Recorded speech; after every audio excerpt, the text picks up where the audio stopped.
our guest this afternoon is a multi-talented Nigerian artist making waves as a singer-songwriter and a theatric producer while balancing a career as a psychiatrist.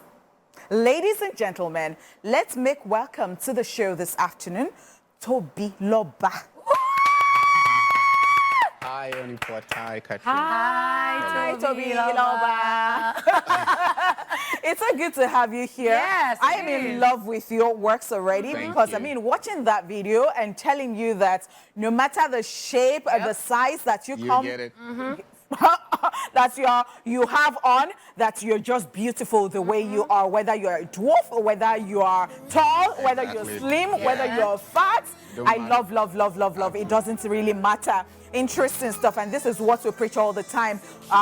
Confidence, body positivity.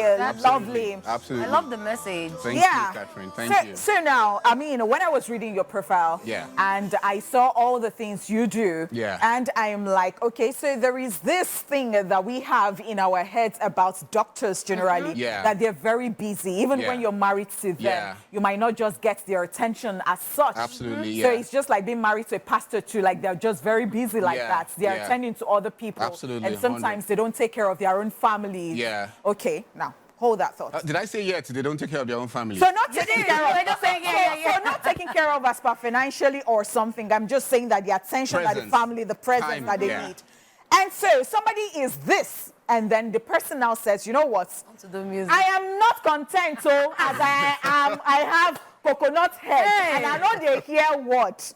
The person is now a singer, the songwriter, a theatrical producer. And I'm like, wait on, sir. Are you able to juggle all of this? So I think the first thing is a time factor. So I started pretty much early. So when I full-on started my practice as a doctor, I kind of had a bit of a mileage on the creative side already.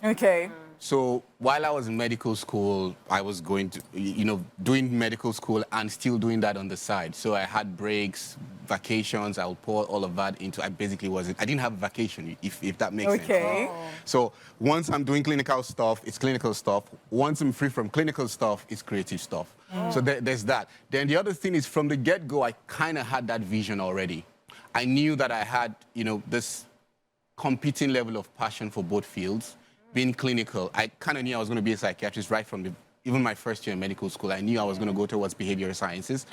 So I knew that I wouldn't be willing to give up either of them. So the approach was deliberate was intentional in that direction. And the last part is I have an amazing team of people who make things easy for you. Yes, they understand what I'm trying to achieve. And I get this argument. Most people will argue that, for you to be successful at something, you have to focus on one thing. And I get it. But that's if you're trying to chase success.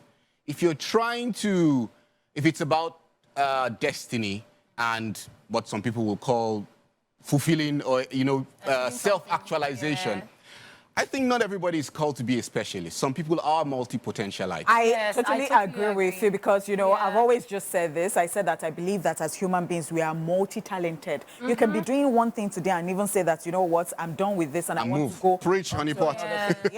So I also love the fact that you started a non-profit.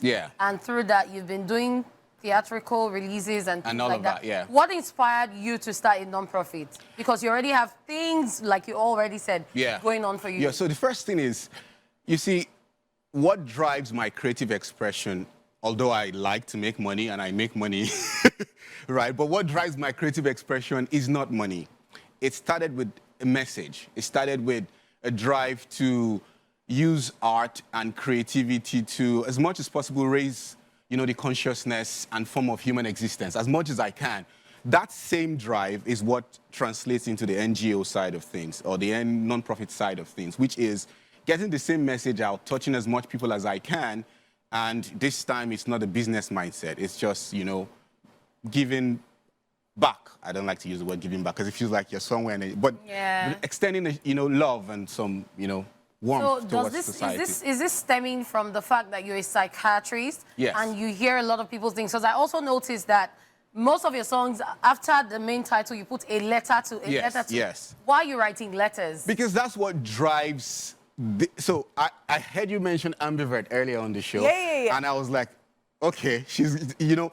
So I am an introvert originally. Yes, I have a creative side.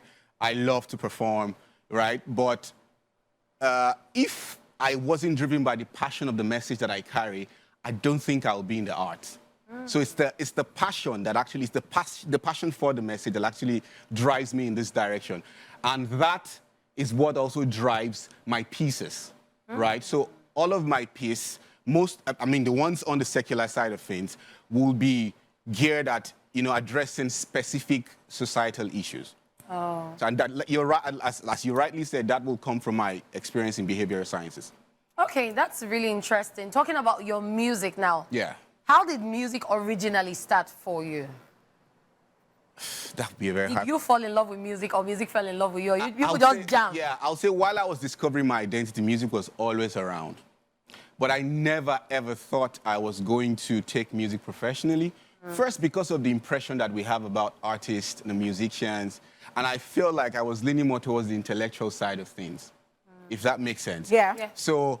academics. So but then, along the line, it became clear, as the Gen Zs would say, it felt like the universe was nudging me, and I got a bit of positive feedback in that direction. And I felt like there were certain things I could actually contribute to the scene. And I didn't quite see anybody doing that yet. And I felt like the fact that I could see that was a sign that there was something I could contribute. And I nudged. All right. So when I was reading your profile again, I'll go back to that. I saw, like you have fans in Europe, and they were talking about your Romanian fans and all that. Yeah. And I just want to know, do you live in Nigeria, by the way?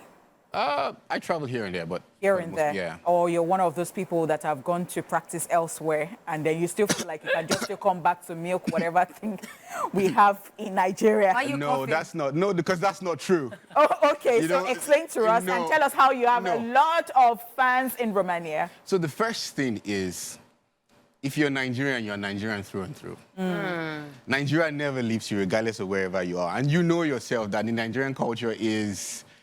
It's kind of like it's a stamp on your personality everywhere you go.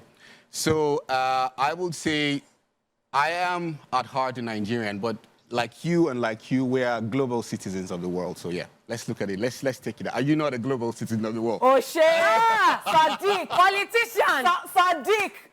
Politician. Well done. Well, you Kuku did not answer my question, but it's okay. So, Yilsun Samantha, what does that mean? What is this song about? What brought about this whole song? Yeah, so Yilsun Samantha it means I am a seed. So it's a song that was geared towards child and adolescent, psychiatry, basically. Okay.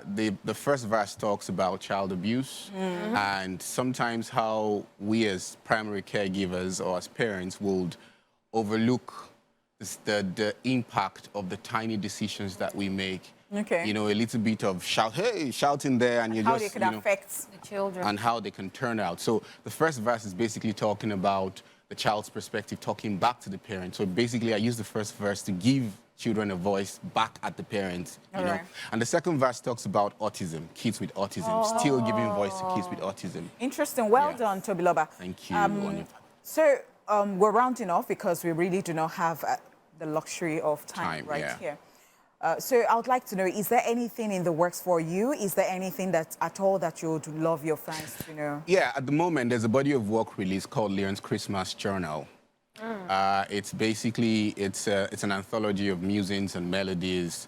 I think I delved a little bit into my introverted side, became a little bit more vulnerable about my thoughts about Christmas. Okay. And then I also translated that into 5 melodies and 6 musings, and yeah, it's available on all digital streaming platforms. And and what's your handle across board? Yes, so my handle is @whoistobiloba. Okay, all right. So find out who Tobiloba is. Who is Tobiloba? We want a very big thank you to you for coming. Very much welcome. It's been so wonderful doing this, and that's it with our guests for today. Before we go, here's this week's reminder that happiness is free.